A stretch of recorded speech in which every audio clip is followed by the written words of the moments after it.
Hello, come in. Take a moment to close the door on the world outside. Adjust your light. Let your shoulders drop. I know that for many of us, the world of people can feel loud. It can feel chaotic. We walk through our days, interacting with strangers, colleagues, family. And often, we feel like we are guessing. Why did they say that? Why are they acting this way? It creates a hum of anxiety in the background of our lives.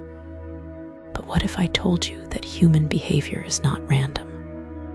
What if I told you that the chaos is actually a language? And just like any language, it can be learned. Tonight, I want to talk about profiling. Now, usually, when we hear that word, we think of police work or spies. We think of interrogation. But that is not what we are doing here. We are not here to label anyone. We are here to understand. Because when you understand why a person acts the way they do, the fear disappears, and it is replaced by curiosity. I want to introduce you to a concept called authorship. Imagine that every person you meet is an artist, and the sculpture they are working on is themselves. Every choice they make is a brushstroke. The shoes they chose this morning, the way they comb their hair, the way they stand when they are waiting for coffee, the rhythm of their voice. The core theory of profiling is this: nothing is accidental. Or, to put it more gently, everything is psychologically meaningful.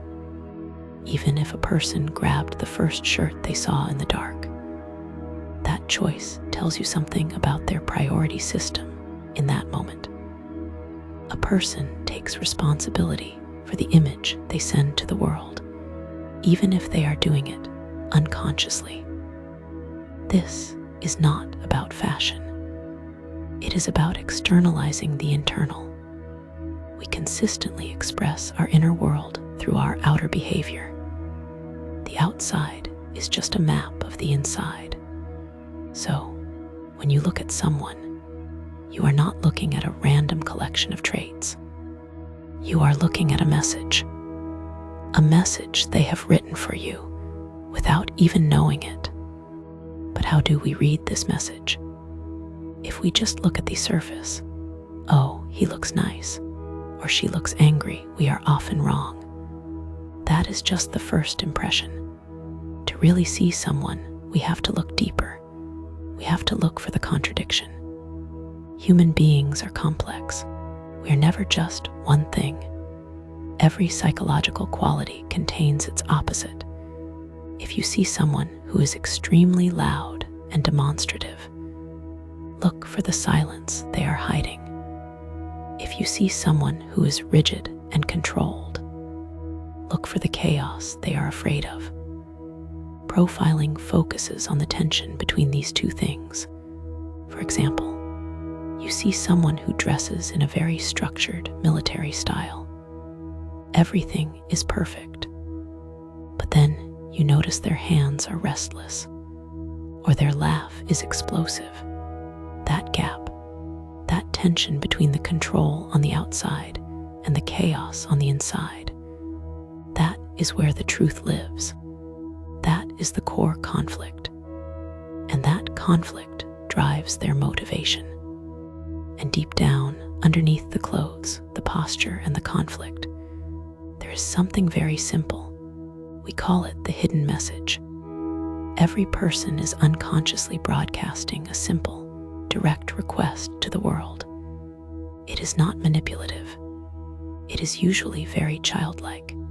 It comes from a fundamental emotional need. One person might be broadcasting, "Please admire me." Another might be broadcasting, "Don't come too close, I am fragile." Another, "I am dangerous, respect me." Another, "I will take care of you, just don't leave me." Most people do not realize they are sending this signal, but they are, constantly. And once you learn to hear it, the world becomes much softer, because you realize that the colleague who is aggressively polite, the one apologizing for everything, even taking up space, they aren't just nice. They are broadcasting a desperate need to be safe.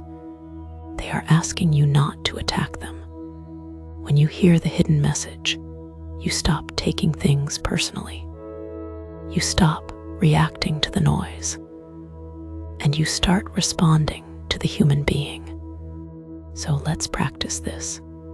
You don't need to go outside. You can do this right here in your mind. I want you to bring to mind a person you know, maybe a colleague or a friend. Ideally, someone who confuses you slightly. First, strip away your judgment. Don't think about whether you like them or dislike them. Just observe the data. Imagine them walking into a room. Look at their authorship. What are they wearing? How do they move? Is their energy heavy and slow, or fast and sharp? Is their style look at me or don't see me? Now look for the contradiction. They show you one thing, but where is the opposite? They might be very confident, but where does the insecurity leak out? Is it in their eyes, in their hands, in the way they interrupt people? And finally, listen for the hidden message. If they were a child pulling on your sleeve, what would they be asking for? Love me, fear me, help me. Let that answer float up. See, they are not a mystery anymore. They are just a person trying to get a need met. Now, how do we take this into the real world? We start small. We don't need to analyze everyone we meet. That is exhausting. I want you to try one tiny exercise. The 10-second read. The next time you are in a public place, a coffee shop, a train station, or just walking down the street, pick one stranger. Look at them for just 10 seconds. Step 1. Notice what they are wearing. Notice their posture.